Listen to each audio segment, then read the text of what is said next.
ত্রয়োদশ জাতীয় সংসদ নির্বাচনে নবনির্বাচিত সংসদ সদস্যরা আজ শপথ নেবেন। সকাল 10টায় জাতীয় সংসদ সচিবালয়ের শপথ গ্রহণ কক্ষে প্রধান নির্বাচন কমিশনার এএমএম নাসির উদ্দিন নির্বাচিত এমপিদের শপথ পাঠ করাবেন। এ বিষয়ে সোমবার জাতীয় সংসদ সচিবালয়ের সচিবকে দেওয়া নির্বাচন কমিশনের সিনিয়র সচিব আক্তার আহমেদের স্বাক্ষরিত চিঠিতে জানানো হয়। ত্রয়োদশ জাতীয় সংসদের নির্বাচিত সংসদ সদস্যদের পাশাপাশি সংবিধান সংস্কার পরিষদের সদস্যদেরও শপথ পাঠ পরিচালনা করবেন সিইসি।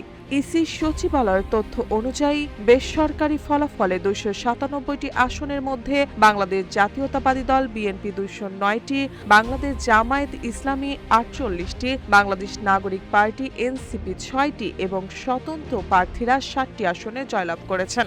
ভোটের হিসাবে বিএনপির 49.97% এবং জামায়াত ইসলামী 31.76% ভোট পেয়েছে, আর এনসিপি 3.5% ভোট অর্জন করেছে।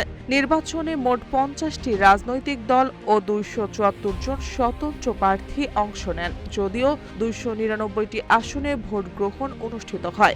আদালতের নির্দেশনার কারণে চট্টগ্রাম 2 ও চট্টগ্রাম 4 আসনের ফল এখনও ঘোষণা করা হয়নি।